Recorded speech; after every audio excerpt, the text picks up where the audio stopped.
Good evening, dear Toastmasters and dear guests. I think my question is spoiled right now because I was going to ask, do you think what you see is a photograph? If you think so, you are wrong, because this is a painting from the hyperrealist artist Gottfrield Helnwein.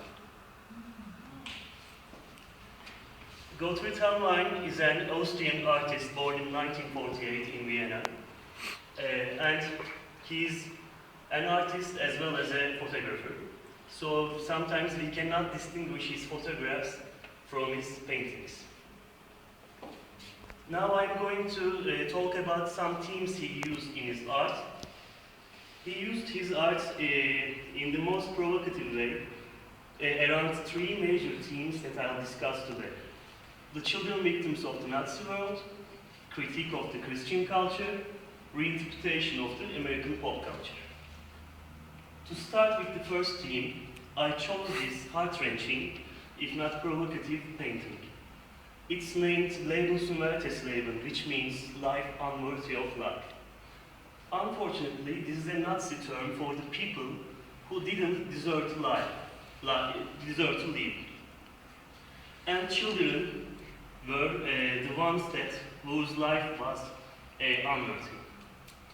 And Gottfried Helnwein named the painting Leben zum Wertesleben because he encountered an interview in an Austrian newspaper with the notorious doctor Heinrich Gross, who admitted killing 800 children during World War II. Those were Jewish children, and he killed them with poisoning their food.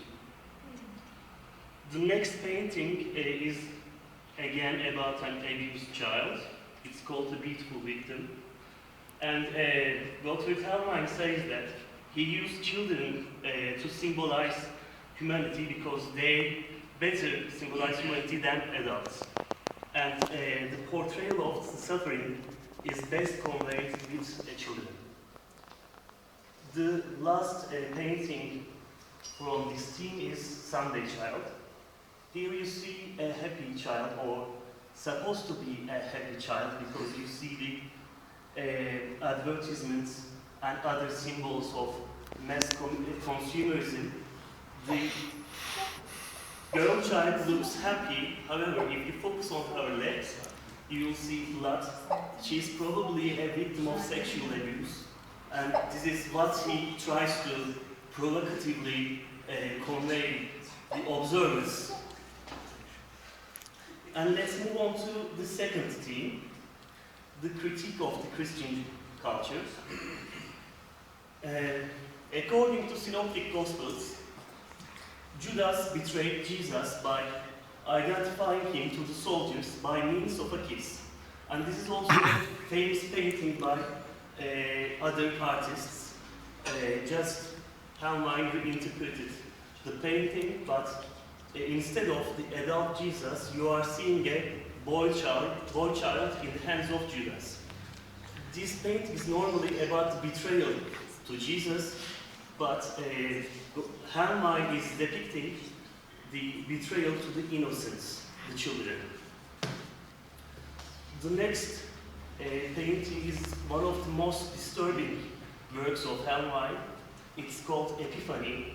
And as you can guess, it's about the birth of Jesus, but instead you are seeing 5 SS officers, and they are staring at the Virgin Mary, which is depicted in a very kitsch-blonde way, and she is handing her Christ toddler, and the child is no one but Helnwein's Adolf Hitler. Now let's move on to our final theme, the reinterpretation of the American pop culture. Here you see a boy child praying, and the funny thing is, his God is depicted in the image of Donald Duck, the famous figment of Walt Disney. And when you focus on the hands of this boy child, you can see that they are not real hands. They are fake wooden hands like the hands of Pinocchio. And the praying of this child is underestimated, like as if it's fake, as if his God is just the pop culture, as if his God is just some way of mass consumerism. And we can get disturbed by the side glance of Donald Duck to us, to observers, to question the pop culture in the modern world. And the final picture is the famous Mickey Mouse, which is painted in an infamous way.